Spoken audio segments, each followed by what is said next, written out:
Let's be honest for a second. Most people don't watch Emily in Paris because they think it's prestige television. They watch it because it's easy. And kind of comforting. It's bright, it's glossy, it's wildly unrealistic, and it doesn't ask much from you. You can put it on after a long day, half pay attention, scroll your phone, and still know exactly what's happening. And even though people complain about it every single season, about the writing, the characters, the accents, the fashion, Netflix keeps renewing it. It trends. People binge it. And somehow, everyone has an opinion about it. So today, I want to talk about why Emily in Paris works, why so many people love to hate it, and why this show was never really trying to be realistic in the first place, just easy, escapist, and kind of impossible to stop watching. Merci, Claudette. Oh! Regarde, tu vas! T'as failli me tuer! Yeah, the French are so rude. Oh my god, you think I'm French? Thank you! Critics of Emily in Paris often point out that it is offensive, shallow, or wildly inaccurate. Observers note its reliance on stereotypes and clichés, arguing that the show presents a distorted vision of French culture. And to be fair, those criticisms hold weight. The Paris portrayed in the series feels unreal. The characters seem artificial, the workplace is improbable, and the social interactions contrived. Anyone who has spent significant time in the city can recognize this almost immediately. Yet, focusing on accuracy misses the essence of what the show attempts. Emily in Paris is not trying to represent Paris at all. From its inception, it abandons realism entirely, embracing fantasy instead. Emily secures an ideal job in a foreign country without speaking the language. She finds a beautiful apartment effortlessly and moves seamlessly into an enviable social and professional life. Conflicts arise, but they are never threatening or consequential. The series is not about the difficulties of adapting to a new city, it is about the comfort of escapism. Paris becomes more than a city, it is transformed into a mood, an aesthetic, a meticulously curated postcard. Streets appear perpetually charming, cafes always cinematic, and every character seems to embody effortless style. Even tension is rendered elegant, never gritty. The city serves not as a living environment but as a stage set, designed for consumption and admiration rather than exploration. Once this framework is understood, the show begins to make sense. Much like Sex and the City depicted New York, Emily in Paris creates an aspirational world rather than a realistic one. Manhattan in Sex and the City was not an accurate reflection of most residents' lives. Apartments were expensive beyond reach, lifestyles improbable, yet that was precisely the point. The city existed as something to desire, a backdrop for personal aspiration. Emily in Paris applies the same formula to Europe. Paris is presented not as it truly exists, but as an idea, romantic, stylish, and playful, where personal growth occurs in a sequence of curated moments, framed between pastries, cocktails, and designer outfits. Critics who lament the show's inauthenticity often miss that the narrative is designed to prioritize mood over accuracy. Realism would compromise the fantasy. If Emily were to struggle with language, fail repeatedly at work, or experience the isolation and unpredictability of a real city, the series would lose its comforting appeal. Comfort is the product here. Netflix did not intend to educate viewers about French culture but to provide an elegant, escapist interlude. The series offers the thrill of travel without inconvenience, culture without discomfort, and foreignness without alienation. This escapist formula explains why the show persists unchanged despite criticism. The audience that enjoys Emily in Paris is not seeking realism. They are seeking relief, distraction, and aspiration, a vision of life rendered lighter, more charming, and more graceful than their own. In this sense, Paris could be any city, so long as it is filtered through the same lens of elegance and fantasy. The city presented on screen is not Paris, it is Paris, a brand, a symbol, a dream meticulously curated for consumption. Once the expectation of realism is abandoned, a more compelling question emerges: why is this version of life so appealing? Why do audiences embrace a world in which ambition is seamless, beauty is effortless, and personal growth is punctuated only by moments of joy? Emily in Paris is not a study of the city itself. It is a study of desire, a reflection of the fantasies audiences choose to inhabit.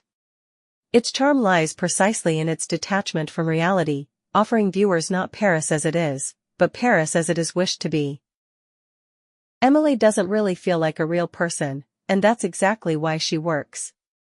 From the moment she steps onto the screen, something feels slightly off, not enough to break the illusion, but enough to remind you that you're watching a fantasy carefully disguised as real life.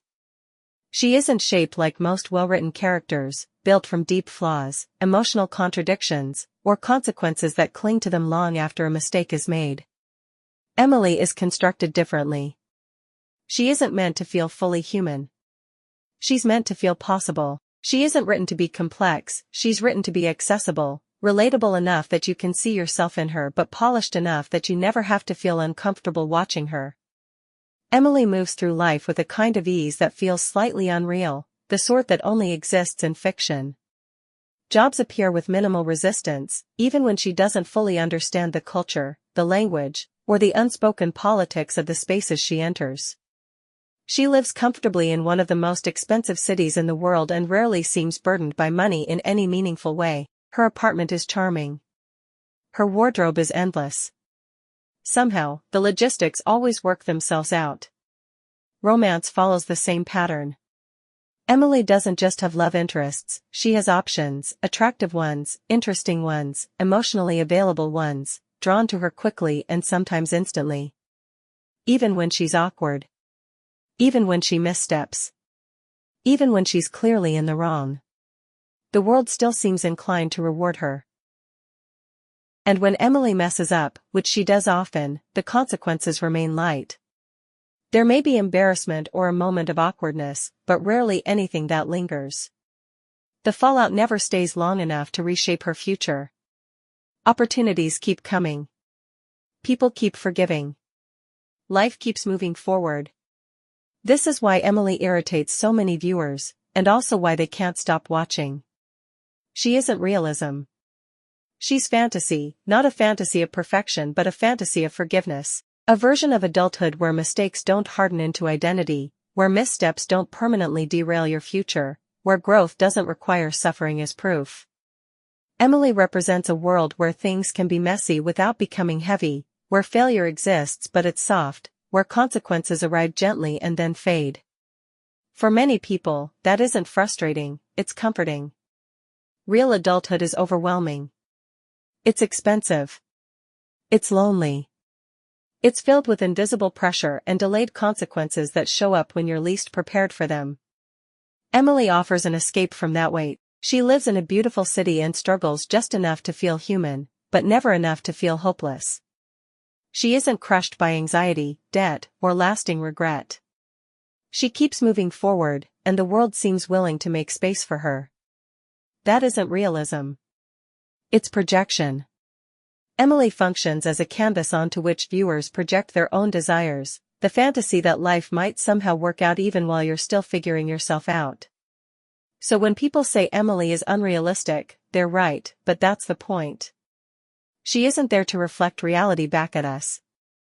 She's there to soften it. Emily is the version of adulthood many people wish they could live, one where optimism is rewarded and mistakes don't cost everything, and maybe that's why, even when she irritates us, we keep watching, because a part of us wants to believe that life could be that light, even if only for a moment. One of the more curious things about Emily in Paris is that a significant portion of its audience doesn't actually seem to like it. Or at least, they don't like it in the traditional sense. They aren't tuning in because they believe it's prestige television, or because they think it's particularly smart or groundbreaking. They're watching because it's something to react to. Something to criticize, to cringe at, to mock online. In many cases, watching the show is less about enjoyment than participation in the conversation around it. And that may be precisely why it keeps getting renewed. For Netflix, affection is optional. Attention is not. From the platform's perspective, hate-watching still counts as engagement. When a new season of Emily in Paris drops, people don't quietly consume it and move on. They binge it, then immediately start talking. They tweet about how absurd it is, make TikToks dissecting the outfits, argue in comment sections about whether it's secretly clever or completely unbearable. The show reliably generates noise, and noise is fuel for the algorithm. There's a kind of strategic brilliance in that. Emily in Paris is extremely easy to make fun of. The characters are broad, the conflicts resolve themselves with suspicious convenience, and Paris is rendered as a glossy postcard fantasy rather than a living city. But those same qualities also make the show easy to watch. It doesn't demand emotional investment or close attention. It doesn't require you to believe in its world too deeply. It's designed to exist comfortably in the background of your life, something you can half-watch while scrolling your phone, pausing occasionally to complain or laugh at how ridiculous it all is. That ironic distance, the sense that you're slightly above the material, is part of the appeal. The show occupies a very specific middle ground. It isn't good enough to be taken seriously, but it's not bad enough to abandon. If it were truly terrible, people would stop watching. If it were genuinely excellent, people would feel compelled to defend it. Instead, it sits in a space that's best described as watchable, which, for a Netflix series, is an incredibly stable place to be. This is especially true in a television landscape crowded with shows that want to feel important. Important themes, important messages, important conversations. Emily in Paris has no interest in any of that. It's glossy, low stakes, and endlessly resettable. Each season largely erases the consequences of the last. Nothing fundamentally changes, and nothing really needs to. That isn't a flaw so much as a design choice. That's the fantasy Emily in Paris is selling. It isn't trying to reflect reality so much as soften it. It offers a temporary escape into a world that's predictable, low stakes, and visually pleasing. And that may explain why so many people keep watching even as they insist they don't like it. Sometimes realism isn't the goal. Sometimes what people want is something easy, something familiar, something that asks very little of them. The show is often criticized for presenting a shallow version of ambition or feminism, and those critiques aren't wrong. But not every series centered on women is trying to be instructive or empowering in a serious way. Some are simply meant to be pleasant. They don't challenge you or demand growth. They just entertain. That doesn't make Emily in Paris progressive, but it does make it effective. Netflix renews shows based on numbers, not taste. And by every metric that matters to a streaming platform, Emily in Paris performs well. It's bingeable, globally accessible, visually marketable, and endlessly discussed. You don't need context or emotional preparation. You just press play. So yes, it's unrealistic, yes, it's shallow at times. But it knows exactly what it is. It isn't trying to be deep. It's trying to be easy. And in a moment when so much feels heavy, that's often enough.